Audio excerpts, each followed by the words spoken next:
So many have been asking me how it is that I manage it all in the form of being a stay-at-home mom that also happens to work from home. Everyone keeps asking me, how do you make all of this happen? Like, where do you find the time? What is your routine? What's your schedule?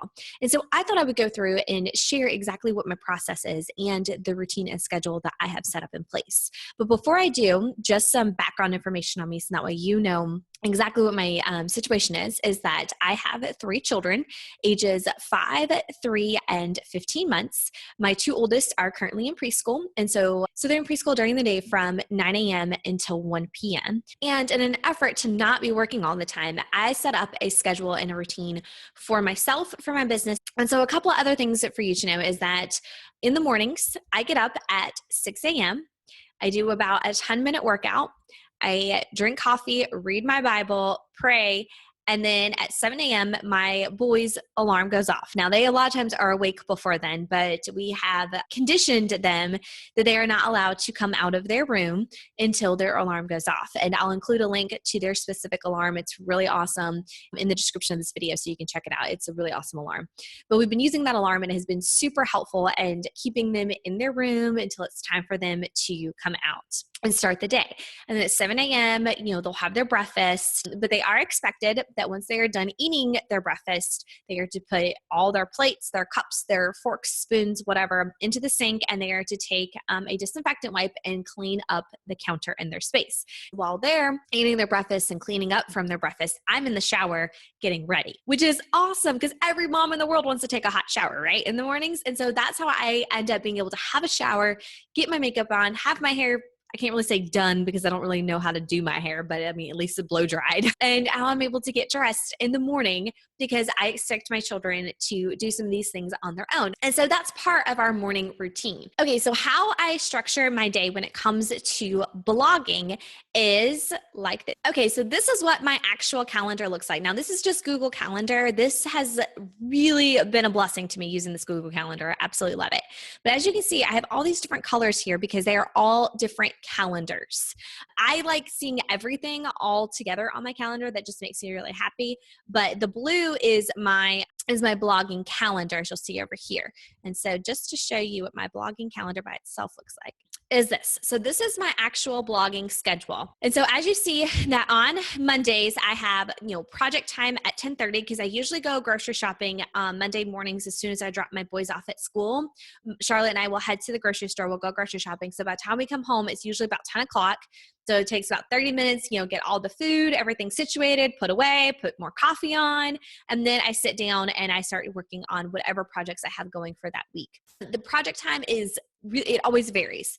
Sometimes it might be me creating a product. So maybe I need to work on that product creation during that project time. Right now, I'm studying to become a certified financial coach. And so that's been taking a lot of my project time is studying for that. But sometimes it's also just catch up. If I'm behind on something, on blog posts or emails or something, I might just use that time to get caught up. For me, the important thing is not always just having a set project to do in that time, but to have that time set on my calendar so I don't get out of habit of doing something, because if a project does come up that I need to invest a lot of time into, I already have that in my schedule. I haven't allowed anything else to fill up that time. I'm already in the habit of doing something in that time. For me, I try to make my project time something for in the future, like something that's going to benefit me in the future. So it's something I'm working towards. And that works really, really well for me. And so I have that project time at noon. Usually my daughter and I have our lunch. So I start making lunch usually about 11:30. So we eat at about noon. We're done. We clean up. And then at 12:15 on Mondays, I have a meeting with one of my assistants. It's 15 minutes. We cut it short to only 15 minutes because her and I both at 12:30 have to leave to go pick up our kids from preschool. And so we purposely set it for at 12:15 so we couldn't run over, because Lindsay is actually my very best friend in real life. So if her and I get on the phone, it's just like if you're talking to your best friend, you're going to be on the phone for a really, really long time, right? And so we purposely did this so we would not go over and just spend, an hour chit-chatting on the phone, so we don't waste time. And then on Tuesdays at 9:30 in the morning is usually when I record my videos. And I also, under this recording my video time, is also editing the video, getting it scheduled into YouTube. And so that's why you'll see that the recording video time is from 9:30 until about 11 o'clock, because I include editing and getting all of that situated into that time as well. And then from 11 to noon is my project time. Wednesdays, typically the only thing I have going on is writing a blog post, because that includes, when I talk about writing a blog post, I'm talking about everything included with that, from writing it to formatting it to creating the graphics to doing the SEO and scheduling it. And so that can sometimes take me a good 2 hours to do. Sometimes some blog posts don't take me that long. Sometimes I can crank out a blog post really quickly and get the graphics and all that done super quickly. And there's been times I've actually written 2 blog posts in this time frame. But regardless, I try to block out about two hours of time to devote strictly to writing blog posts and doing all of the various ins and outs that go with a blog post. Then on Thursdays, I write my Friday email, because I have a regular Friday email that goes out to everyone that's on my budgeting email list. So I usually will write that email. It takes me about an hour to write that email, to get it all formatted and everything like that. And then from about 10:30 until about 11, I will schedule out any tweets for the upcoming week via Hootsuite. Goes on Fridays. One of my sons is home on Fridays because he only goes to 4-day-a-week pre-K, while my oldest goes 5 days a week.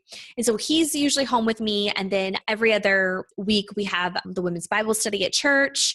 So there's a lot going on. And see, as you can see here, the women's Bible study group, this is our family calendar. This green color here is.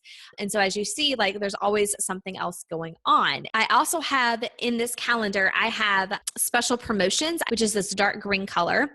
This is really great for affiliate sales or any sales that I'm going to do on my products. So I will have them in here, so that way I know exactly when they're coming up. And a lot of times within the event on my calendar, I'll have all the details of the event. And so this helps me really plan out what's going on with my schedule. And so obviously this is not a perfect system. It's still a work in progress, but this is sort of how I organize my day and my time in order to get all of the things that I have to get done.